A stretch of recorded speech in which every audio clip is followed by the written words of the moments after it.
ভূমিকম্প হলে করণীয় কি? খুবই প্রয়োজনীয় প্রশ্ন। ভূমিকম্প আল্লাহ না করুন যদি আমরা এর মধ্যে পড়ে যাই কেউ, তাহলে ভূমিকম্প শুরু হলে আমরা কি করব? কোরআন এবং হাদিস আমাদেরকে কি বলে? প্রথমত, একজন ঈমানদার যে কোনো কঠিন পরিস্থিতিতে সর্বপ্রথম তার দৃষ্টি যাবে আল্লাহ রাব্বুল আলামিনের দিকে। তিনি সবকিছুর আগে আল্লাহকে স্মরণ করবেন, আল্লাহর দিকে তার মনোযোগ চলে যাবে। তিনি জিকির করবেন, আল্লাহ তাআলা স্মরণ করবেন এবং আল্লাহর কাছে দোয়া শুরু করবেন, তওবা করবেন, ইস্তেগফার করবেন, রোনাজারি করবেন, আল্লাহর কাছে পানা চাইবেন, কারণ এটাই হলো তার রক্ষার প্রধান এবং মূল জায়গা। এজন্য ঈমানদার সেই কাজটি করবেন। নবী করিম সাল্লাল্লাহু আলাইহি সাল্লাম চন্দ্রগ্রহণ হলে, সূর্যগ্রহণ হলে, সাহাবীদের মধ্যে ভূমিকম্প তৈরি হলে, এরকম কোন পরিস্থিতি তৈরি হলে তারা আল্লাহর দিকে রুজু হতেন, জিকির আজকার করতেন, আল্লাহর দিকে মনোযোগী হতেন, তওবা করতেন, ইস্তিগফার করতেন। অতএব সেই কাজগুলো আমাদেরকে করতে হবে। এটা হলো প্রথম। দ্বিতীয়ত, এরকম পরিস্থিতিতে সতর্কতামূলক ব্যবস্থা হিসাবে আমরা অবশ্যই বিশেষজ্ঞরা যে পরামর্শ দিয়ে থাকেন সেই পরামর্শগুলো অনুযায়ী আমরা আমল করব। নিজেকে নিরাপদ জায়গায় নিয়ে যাব। যদি বের হওয়ার সুযোগ থাকে ভবন থেকে বের হয়ে নিরাপদ জায়গায় চলে যাব। যদি ভবন থেকে বের হওয়ার রিস্কি হয় বা সে সুযোগ না থাকে, তাহলে অন্তত ওই যে বিমের আশেপাশে থাকা অথবা আপনার শক্ত কোনো খাট, চৌকি, টেবিল এগুলোর নিচে অবস্থান নেওয়া, আরো যে যে পরামর্শ এ বিষয়ে বিশেষজ্ঞরা দিয়ে থাকেন সেগুলো অবলম্বন করতে হবে। অন্যকে সহযোগিতা করার চেষ্টা করতে হবে। একজন ঈমানদার তিনি জাগতিক যে সমস্ত উপায় উপকরণ আছে এগুলো গ্রহণ করতে তার ঈমান তাকে বাধা দেয় না, কিন্তু ঈমানদারের সবকিছুর আছে আগে নজর চলে যাবে, তার দৃষ্টি চলে যাবে কার কাছে? আল্লাহ রাব্বুল আলামিনের কাছে। যে আমার রক্ষা করার একমাত্র মালিক মূলত কে?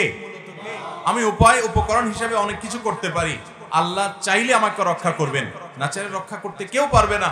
এই জন্য দেখবেন অনেকে সামান্য আঘাতেই দুনিয়া থেকে চলে যায়, আবার অনেকে দেখবেন ভূমিকম্পের পরে 40 ঘন্টা পরে, 50 ঘন্টা পরে, একদিন পরে, 2 দিন পরে পর্যন্ত জীবিত উদ্ধার হচ্ছে কি হচ্ছে না?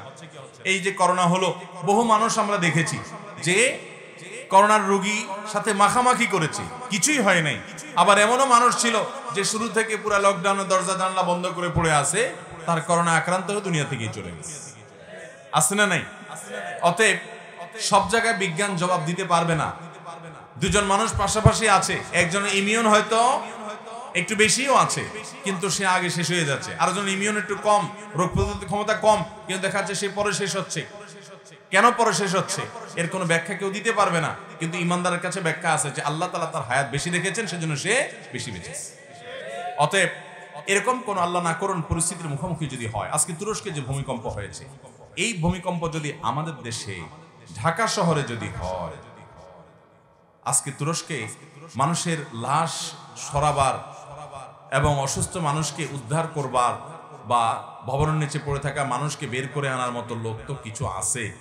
আল্লাহ না করুন ঢাকা শহরে যদি এরকম পরিস্থিতি হয়, তাহলে উদ্ধার করার মতো মানুষ, লাশ দাফন করার মতো মানুষও পাওয়া যাবে না, কাঁদার মানুষও পাওয়া যাবে না। আল্লাহ রাব্বুল আলামিন আমাদের পাপের জন্য আমাদেরকে যেন শাস্তি না দেন, আল্লাহ যেন আমাদের প্রতি রহম করেন, আমাদের প্রতি আল্লাহ যেন ইহসান করেন, আমাদের এই গরিব দেশের প্রতি, গরিব সমাজের প্রতি আল্লাহ তাআলা যেন ইহসান করেন, যেন এই বিপদ আমাদের না আসে এবং তুরস্কের ভাইদেরকে আল্লাহ যেন হেফাজত করেন। তাহলে খোলাসা কথা হলো, আল্লাহ না করুন যদি ভূমিকম্প শুরু হয়, আপনি দৌড়ে গিয়ে নিরাপদ জায়গায় যেতে পারেন। এমনকি আপনি নামাজে আছেন, যদি মনে হয় ভবন ভেঙে পড়তে পারে, বিপদ বেশি আছে, তো আপনি নামাজ ছেড়েও যেতে পারেন, জায়েজ আছে। এটা নিষেধ না, হারাম না যে নামাজ ছাড়া যাবে না। জীবন যদি চলে যাওয়ার আশঙ্কা হয় তাহলে নামাজ ছেড়ে আপনি বাহিরে গিয়ে পরে আপনি নামাজটা পড়ে দিবেন, সেই সুযোগ ইসলামে আছে, কারণ জীবন রক্ষা করার নির্দেশ আল্লাহ তাআলা আমাদেরকে দিয়েছেন। সেই চেষ্টা আমরা করব, কিন্তু ঈমানদারের বিশ্বাস থাকবে যে আমার জীবন রক্ষা করার একমাত্র মালিকই হলেন আল্লাহ তাআলা, বাকি সব উপায় উপকরণ মাধ্যম এগুলো আমি ব্যবহার করার আছে করব, কিন্তু কর্ণওয়ালা জাত মূলত কে? অতএব ঈমানদারের বিশ্বাস হবে সেটি। এই জন্য ভূমিকম্প শুরু হলে ইস্তেগফার, দোয়া, জিকির, সাদাকা, তাসবিহ, সালাত, আল্লাহর দিকে মনোনিবেশ করা, আল্লাহর কাছে আল্লাহর কথা স্মরণ করা এবং আল্লাহর কাছে পানা চাওয়া, এটা হবে ঈমানদারের কাজ। কারণ এটা আয়াতুম মিন আয়াতিল্লাহ, আল্লাহর কুদরত সমূহের মধ্যে থেকে একটি। কিয়ামতের আগে ভূমিকম্প হবে, সেই ভূমিকম্প এই ভূমিকম্পের মতো না। আজকে এই ভূমিকম্প গোটা পৃথিবীর মানুষকে স্তব্ধ করে দিয়েছে, কিন্তু কিয়ামতের আগে যে ভূমিকম্প হবে, আল্লাহ তাআলা বলেছেন যে ইন্না যালজালাতাস সাআতি শাইউন আযীম, কিয়ামতের আগের যে ভূমিকম্প হবে সেটা হবে বিশাল ব্যাপার। তার বিশালত্ব এবং তার ভয়াবহতা কোন পর্যায়ে থাকবে, তার জটিলতা কোন পরিস্থিতি মানুষকে নিয়ে যাবে এবং সেই সম্পর্কে আল্লাহ রাব্বুল আলামিন কোরআনে কারীমে বলেছেন ইয়াউমা তারাউনাহা তাযহালু কুল্লু মুরজিআতিন আম্মা আরদাআত, সেদিন মা তার দুগ্ধপোষ্য শিশুকে দুধ দানকারিণী মা ভুলে যাবেন, দুধ পান করছে সন্তানের কথা ভুলে যাবেন পরিস্থিতি দেখে, ভয়াবহতা দেখে। ওয়াতাদা কুল্লু যাতি হামলিন হামলাহা, গর্ভধানকারিণী মার গর্ভ খালাস হয়ে যাবে, টেরও পাবেন না ভয়াবহতা দেখে। ওয়াতারান নাসা সুকারা, এবং দেখবে পৃথিবীর মানুষ মাতালের মতো পাগলের মতো ছটফট করে ছুটে বেড়াচ্ছে এদিক সেদিক দিক বিদিক। ওমা হুম বিসুকারা, কিন্তু তারা প্রকৃত অর্থে কেউ মাতাল নয়। ওয়ালাকিন্না আযাবাল্লাহি শাদীদ, কিন্তু আল্লাহর পাকড়াও বড় কঠোর এবং বড় কঠিন। আজকে পৃথিবীর সামান্য একটা জায়গায় ভূমিকম্প হওয়ার পর পৃথিবীবাসী নিস্তব্ধ হয়ে গেছে, পৃথিবীবাসী অবাক হয়ে গেছে এবং বিস্মিত হয়ে গেছে যে এইভাবে একের পর এক ভবন ধ্বংস হয়ে সব শেষ হয়ে যাচ্ছে। কিয়ামতের আগে ভাইরা আমার, গোটা সৃষ্টি জগৎ ইসরাফিলের সিংহা ফুৎকার দেওয়ার পর এইভাবে সব শেষ হয়ে যাবে। ইযা যুলজিলাতিল আরদু জিলজালাহা ওয়া আখরাজাতিল আরদু আথকালাহা, যখন সেই ভূমিকম্প হবে গোটা পৃথিবী ফেটে চৌচির হয়ে মাটির ভিতরকার সব বের হয়ে আসবে। অতএব সেই ভয়াবহতম দিনে আল্লাহ রাব্বুল আলামিন আমাদেরকে যেন ফিতনা থেকে হেফাজতে রাখেন। অতএব ঈমানদার যে কোনো পরিস্থিতিতে আল্লাহর দিকে মনোনিবেশ করবে, আল্লাহর কথা স্মরণ করবে, আল্লাহই তার মূল রক্ষাকারী। এরকম পরিস্থিতিতে আমরা সেই জিকির, সাদাকা, সালাত, দোয়া, ইস্তিগফার, তওবা এগুলোর ভিতরে মাশগুল থাকবো। নবী সাল্লাল্লাহু আলাইহি সাল্লাম চন্দ্রগ্রহণ, সূর্যগ্রহণ ইত্যাদি হলেও তিনি আমলই করতেন। আজকাল তো চন্দ্রগ্রহণ, সূর্যগ্রহণকে আমাদের যুবকরা এনজয় করে, বিভিন্ন ডিভাইস নিয়ে দেখেও করে যায়, ঠিক না ঠিক? তথ্য প্রযুক্তির উন্নতি মানুষকে আল্লাহ থেকে অনেক সময় দূরে সরিয়ে দিয়ে যায়। আজ সামুদ জাতির ইতিহাস পড়াশোনা করেন, তাদের ধ্বংসাবশেষ এখনো সৌদি আরবের মাদায়েন সালেহে আছে, জর্ডানের পেট্রাতে, অন্যান্য জায়গাতে আপনার বহু আল্লাহর অবাধ্যদের তাদের ধ্বংস হওয়া সেই জায়গাগুলো আল্লাহ এখনো রেখে দিয়েছেন। 200-400 না, হাজার হাজার বছর আগে ধ্বংস হয়েছে, তাদের এখনো সে নাম নিশানা, তাদের সে আলামতগুলো আল্লাহ এখনো রেখে দিয়েছেন।